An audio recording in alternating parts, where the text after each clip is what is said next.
Bienvenue dans cette formation destinée aux éditeurs de logiciels de facturation pour établissements de santé privés.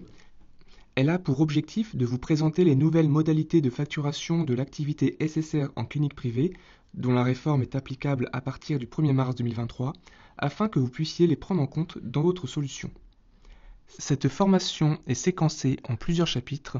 Vous pouvez en consulter le minutage dans le descriptif de la vidéo. Bonjour à toutes et tous. Euh, alors, un petit rappel effectivement sur le calendrier. Vous nous aviez déjà posé la question un peu au mois de mars sur les modalités de bascule. Un premier point, c'est qu'aujourd'hui, au 1er janvier, on a la réforme de financement qui se met en place, dont la partie activité sur la base des GMT pour les assurés sociaux, la mise en place de dotations populationnelles, plateaux techniques spécialisés, etc. Et puis, il y a la réforme du ticket modérateur des séjours en SSR sur la base des nouveaux tarifs nationaux journaliers de prestations, les TNJP, qui vont conduire à des nouvelles catégories et des nouvelles DMT, des notifications par les ARS de nouveaux tarifs avec des coefficients de transition au 1er janvier 2023. Pour faire simple, on va être sur le même principe en SSR que ce qu'on a connu sur la PSI, c'est-à-dire une nouvelle catégorie égale une nouvelle DMT. Ensuite, au 1er mars 2023, toujours selon la réglementation, il y a la bascule en facturation directe des séjours par les cliniques privées et a priori, en l'état de la réglementation, on s'oriente vers une mise à jour des tarifs, à nouveau au 1er mars, des tarifs de TNJP sur le champ du SSR. Petite parenthèse, sur le champ de la psy, ça sera désormais bien au 1er mars que vont se faire les mises à jour et pas à nouveau deux fois 1er janvier et 1er mars pour la psy. Et quand on amorce la pompe, on va dire, donc sur le champ du SSR, a priori, on sera sur deux mises à jour. Les années suivantes, ça sera bien sûr que le 1er mars. Donc à ce stade, nous avons toujours des travaux qui sont en cours avec le ministère sur les modalités de bascule en facturation directe des séjours, donc j'ai appelé les établissements du D du S162-22-6 du Code de la Sécurité sociale pour pas qu'il y ait d'ambiguïté entre nous. C'est ce que je vais appeler par la suite sous le vocabulaire établissement ex-OQN ou clinique privée. Si tu peux passer sur la diapo suivante. Donc, si on illustre un peu les bascules au regard de la réglementation. Aujourd'hui et jusqu'au 31 décembre 2022, on a des modalités, on va dire, historiques de facturation pour les cliniques privées, à la fois en B2 et en S3404, avec des prestations qui sont définies par un arrêté qui a d'ailleurs été repris cette année en 2022, puisque la psy basculant en dotation pour les assurés sociaux, il y a donc tout le pan des prestations qui les concernaient qui étaient donc abrogées, d'où la publication d'un nouvel arrêté cette année pour une période d'un an. Et donc, on a aujourd'hui la facturation d'un PJ pour le séjour et puis d'un ensemble de forfaits, le PHJ pour des médicaments, le SNS FS pour des séances, etc., etc.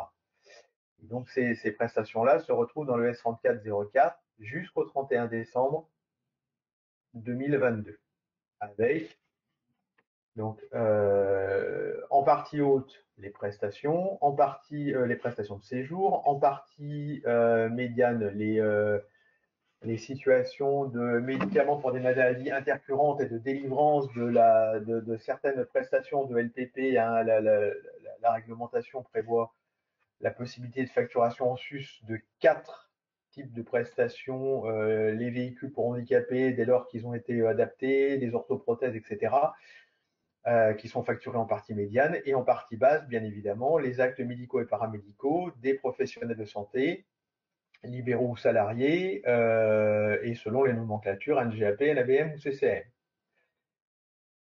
Au 1er mars, au 1er janvier 2023, donc mise en place de la réforme du financement, réforme du ticket modérateur. Donc, on va basculer sur des modalités transitoires de facturation. Donc, avec Partie haute, partie médiane, plus de facturation possible, puisque texte abrogé. Maintien par contre de la facturation en partie basse des honoraires des praticiens. Euh, donc, sur cette phase transitoire, nous sommes en train de travailler avec la DGOS et la DSS sur une fiche d'information qui devrait vous être communiquée, je l'espère, d'ici fin mai, avec les précisions sur ces modalités transitoires de facturation. Pour vous rassurer, pour ceux qui ont mis en place des évolutions sur le champ de la psy, ça ressemble très très fortement à ce qu'on vous a demandé de mettre en place dans un délai d'un mois sur la psy. Là, le délai sera un peu plus long. Et ensuite, aujourd'hui, donc en l'état de la réglementation, bascule au 1er mars. Et là, on bascule dans le nouveau modèle S3404 avec des GMT, la partie médicaments de la liste en sus propre au SSR qui est définie réglementairement dans la partie médiane et la partie basse avec les actes médicaux paramédicaux. Je sais que vous allez avoir des questions sur qu'est-ce qui se passe au 31 décembre sur les séjours à cheval et des questions sur les séjours à cheval entre le 28 février et le 1er mars.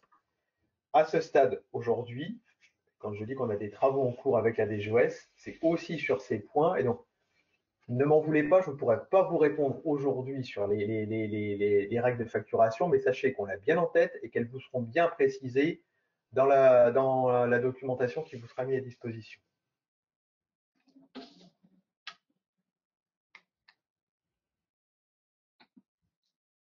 Donc, si on regarde en termes de documentation, donc vous aurez une fiche d'information, comme je viens de le dire, sur la partie transitoire. Sur la partie cible, aujourd'hui, la DGOS a publié un cahier des charges, on va dire métier, sur les principes de mise en place du nouveau modèle de financement et zoom en partie sur la partie activité qui va faire l'objet de la facturation. Côté assurance maladie, nous avons publié un addendum à la B2 2005, on a appelé B2 2005E. Alors, pas de révolution sur la structuration de la norme, c'est plutôt une version documentaire de la norme B2, puisqu'on réutilise à l'identique les champs existants. Là où il y avait GHS, on a mis GHS/GMT par exemple. Donc, voilà, pas de révolution sur le fond de la norme, c'est plus des explications. Et on a mis à votre disposition aussi une annexe 28 qui propose à peu près une quarantaine de cas une illustration de cas de facturation. Je remercie déjà celles et ceux qui ont pris le temps, la peine de le relire avec beaucoup d'attention, qui nous ont fait part d'un certain nombre de remarques, de coquilles qu'on a identifiées. J'en ai retrouvé encore hier soir. Donc, merci beaucoup. N'hésitez pas à nous en faire part. On va republier d'ici la fin mai, début juin, une nouvelle version de cette annexe en espérant avoir corrigé l'ensemble des coquilles. Je peux vous dire qu'on les lit et relit, on a les yeux qui se croisent, mais malheureusement, il en reste. Donc, merci pour votre lecture attentive. Enfin, les SFJ du GIE Sésame Vital, donc, qui a été le gros boulot produit par toute l'équipe du GIE, et je les en remercie, qui va donc être l'objet du périmètre de la certification CNVA et l'objet de la présentation d'aujourd'hui. En accompagnement, parce que CSFG parle beaucoup de facturation au sens B2, mais il manque un point sur le S3404, et donc vous aurez une fiche d'information qui sera diffusée par la CNAM aux établissements éditeurs et caisses, qui constituera l'annexe au mode opérateur du S3404 et qui illustrera le remplissage du S3404 dont on ne parle pas effectivement dans les SFG.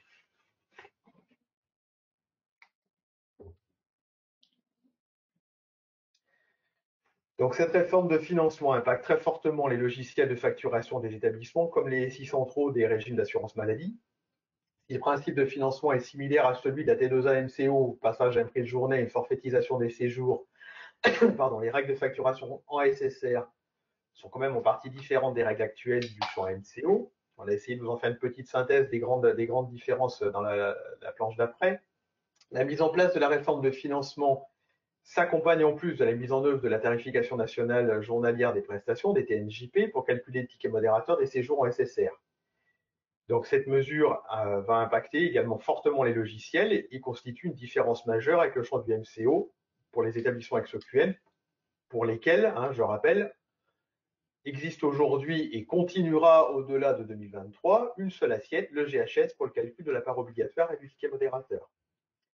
Donc, au niveau système d'information des organismes d'assurance maladie obligatoire, donc on a mis en place une organisation interrégime avec, si je raisonne système d'information, donc la MSA et la MGEN qui aujourd'hui réalisent un système d'information en plus de celui du régime général. Et puis après, derrière, chacun a des régimes partenaires qui sont clients de ces systèmes. Donc, on travaille aujourd'hui en partenariat avec la MSA et la MGEN pour faire en sorte qu'à l'échéance fixée réglementairement au 1er mars 2023, les traitements composants soient opérationnels. Et côté assurance maladie, on prévoit de faire des sessions de formation sur les nouvelles règles de facturation au cours du 4e trimestre 2022 sous la forme de webinaires. Voilà.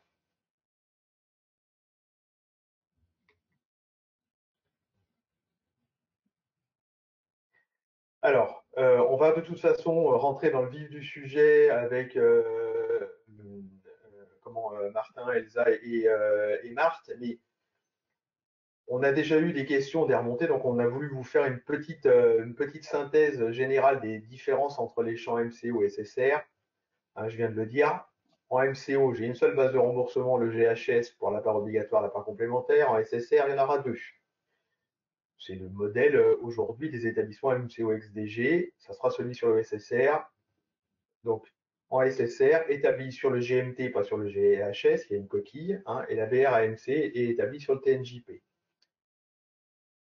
La caractérisation des séjours, on va voir qu'on parle de séjour bas, normal, extrême haut.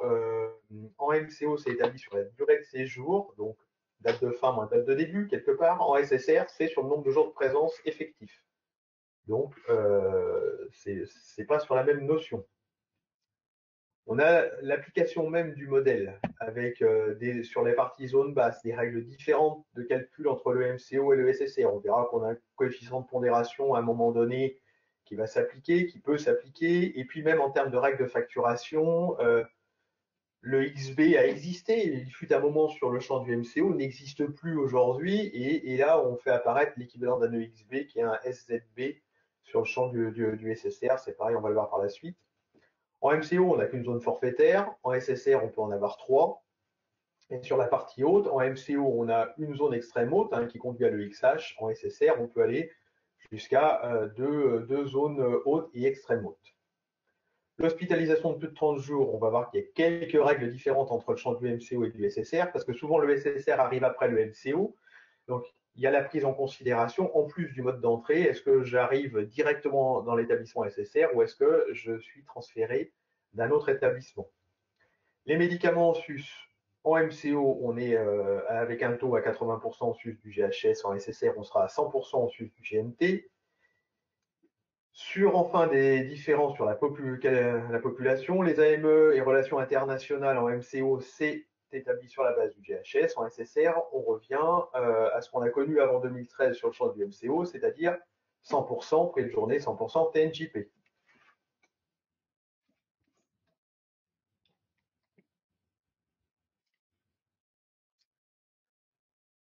Donc, de façon très synthétique, la DGOS donc, a publié le 25 avril son cahier des charges. On vous a mis le lien. Le GIA Cézanne Vital donc, avait produit une première version pour rappel à commentaire le 4 mars et a publié la version finale le 9 mai des SFG de facturation. Côté CNAM, on a publié le 26 avril la version B2. Là aussi, on vous a mis le lien et son annexe. Avant l'été, on va communiquer une fiche d'information qui constituera une annexe au mode opératoire pour la facturation cible des prestations de séjour en SSR. Ce que je vous ai dit tout à l'heure, les explications en plus des SFG sur la valorisation du S3404. Alors attends, je vois. Hop. Alors, un point d'attention important, c'est que on considère aujourd'hui que le déploiement des logiciels en établissement doit faire l'objet au préalable d'une certification par le CNDA pour contrôler la bonne implémentation des règles de facturation décrites dans la documentation du GIE Cézanne Vital. Il faut impérativement qu'on maîtrise le taux de rejet qui sera sur le terrain au démarrage. Donc la certification des logiciels va permettre de s'assurer du bon fonctionnement des logiciels. On a prévu une soixantaine de cas de tests passants, une vingtaine de cas de tests non passants. On vous a fourni le 9 mai via le GIE un document avec des profils de tests CNDA qui présente la description générale de ces cas tests. Je trouve qu'on va quand même assez loin dans le niveau de détail des explications. Pour que vous puissiez tester vos logiciels, il va falloir qu'on vous communique des jeux de données. Donc là, d'ici fin juin, on va vous communiquer des jeux de données avec d'abord, on vous explique les normes d'échange, donc un document descriptif du fichier NX des GMT. C'est un principe similaire au document descriptif du fichier NX des GHS que vous trouvez sur Amélie. Une actualisation du document descriptif du fichier NX des UCD, avec la nouvelle liste des médicaments en sus SSR. Donc ce document, c'est même pas sera publié, il a été publié hier ou avant-hier sur Amélie, donc vous pouvez d'ores et déjà le récupérer et le trouver. Et puis on va vous communiquer des fichiers de test au format cible NX avec des GMT et des UCD qui vont vous permettre de réaliser vos propres tests internes. Et puis ce seront également ces jeux de données on vous demandera de mettre en place dans vos logiciels pour réaliser les tests de certification par le CNDA. Et puis, on va également vous communiquer des données caractéristiques d'établissement en termes de coefficients et de tarifs. On va parler des MTD-MT à un moment donné, mais de coefficients et de tarifs pour, pareil, vous permettre de tester en interne vos logiciels. Et ce sont également ces données caractéristiques d'établissement qui vous permettront de passer en certification auprès du CNDA. Voilà. Et les cahiers de test, eux, seront communiqués classiquement par le CNDA à l'ouverture de la certification des éditeurs à fin octobre. Donc si j'ai un message à vous faire passer, c'est bien évidemment, n'attendez pas la fin octobre 2022 pour commencer les développements.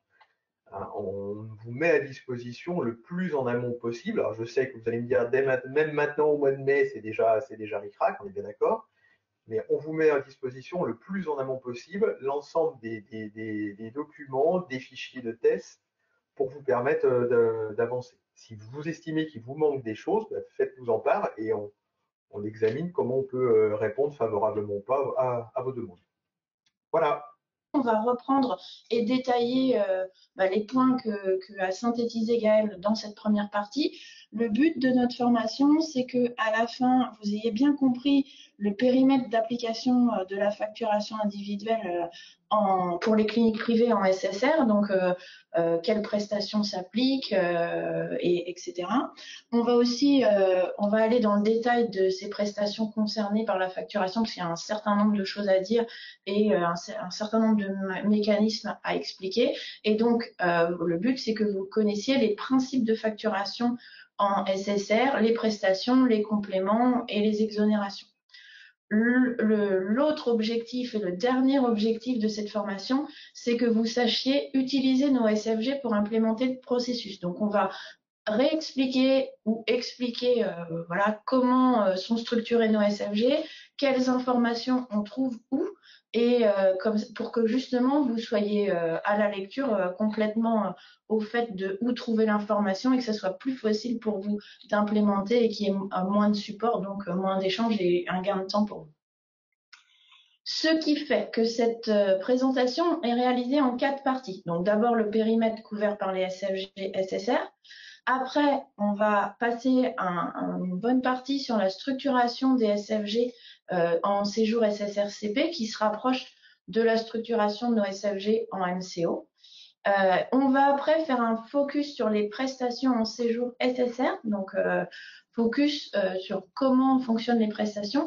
Et à la fin seulement, on reviendra sur ces prestations, mais pour les valoriser, pour faire les montants, pour valoriser les montants et pour voir comment on transmet la B2. Dans cette partie, Marc vous expliquera aussi les cas un peu spéciaux où il faut faire attention et où il peut y avoir des choses qui peuvent paraître moins évidentes. Voilà. Donc les 3 premières parties vont être les 2 premières sont plutôt générales et puis après on va rentrer dans le cœur du sujet. Voilà. Donc le périmètre couvert par ces SFG. Tout d'abord, on va couvrir tous les assurés sociaux habituels, les migrants et les bénéficiaires de l'AME. Donc ces trois types de population. On va couvrir, alors ça, c'est pas une surprise, les cliniques privées, donc celles qui sont référencées au D de l'article L162-22-6 du Code de la Sécurité sociale.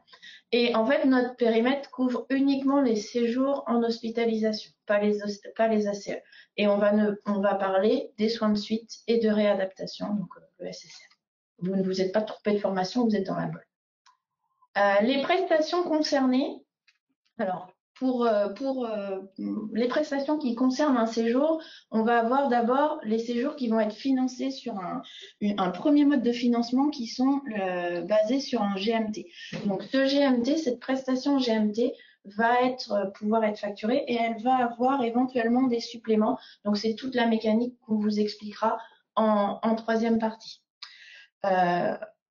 Après, en plus de ce séjour qui est financé sur la base d'un GMT, on va avoir un ticket modérateur hospitalier qui, comme vous l'a expliqué Gaëlle tout à l'heure, est basé sur le TNJP. Pareil, on va revenir en détail sur cette prestation. Ce qu'il faut retenir, et on le redira, c'est que le ticket modérateur hospitalier, dans le cas d'un GMT, il est systématiquement calculé et transmis pour information, au moins. Voilà. On va avoir aussi des séjours qui sont financés sur la base d'un TNJP et non d'un GMT. Donc ça, c'est un deuxième mode de financement pour certaines populations de bénéficiaires. Donc voilà, dans ce cas-là, le ticket modérateur est possible, mais il n'est pas forcément transmis. Donc, toutes ces subtilités-là, on les reverra dans la dernière partie présentée par Marthe. Donc ça concerne les frais du séjour, enfin l'hospitalisation. Et après, on va avoir également ce que vous connaissez tous, le forfait journalier hospitalier, donc qui est la participation de l'assuré pour les frais d'entretien. On va avoir les médicaments de la liste en sus SSR. Donc là, c'est une des nouveautés, des nouveautés de la réforme. Tous les médicaments de la liste en sus SSR seront codés uniquement avec la prestation PH9. Donc pareil, on reviendra dessus dans la troisième partie, mais il n'y aura qu'un seul code prestation pour les médicaments de la liste en sus SSR. Et le dernier type de prestation qui va être généré, ce sont les honoraires des praticiens et des auxiliaires médicaux. Et donc, avec l'activité libérale aux salariés et les subtilités en fonction des différents cas. Voilà, j'ai tout dit, c'est bon. Voilà. Donc, je vous rappelle là un petit rappel sur les flux. Donc, dans les établissements, quand vous allez faire votre facturation, en fait, vous allez envoyer des flux à la caisse interlocutrice de l'établissement, voilà, qui elle-même transmettra à la caisse gestionnaire du bénéficiaire pour qui la facturation a été faite. Donc, on facture, on transmet les flux. Et on va des retours vont être envoyés depuis l'assurance maladie. Donc, il y aura plusieurs types de retours. Il y a les retours qui sont des émissions de messages techniques, donc les ARL, les messages de service. Et puis, on a les retours de RSP pour les paiements, donc, pour rejet ou signalement ou paiement, qui vous informe de tout ce détail-là. Et le dernier point, c'est l'émission des PJ vers l'AMO, donc qui sont toujours transmises avec le processus score via le serveur pair, donc dans le serveur pair, et le pair va aussi envoyer des messages retour. Donc ça, c'est exactement ce qui se passe pour le MCO en termes de flux. Il n'y a aucune modification. On reste sur les mêmes mécaniques de transmission. Concernant la norme d'échange, donc pareil, on a une nouvelle norme B2, mais qui est en fait à des ajustements à la marge. Donc c'est la B2 2005 addendum E. Elle est vraiment basée sur l'addendum D. C'est juste qu'on va intégrer des modifications de libellé et de champ et des ajouts de consignes spécifiques à SSR. Les formats, les règles d'alimentation existantes en MCO et pour les autres cas sont conservés. Donc en fait, elle est compatible avec la norme B2 addendum E et compatible avec l'addendum D 2005. Voilà pour le périmètre.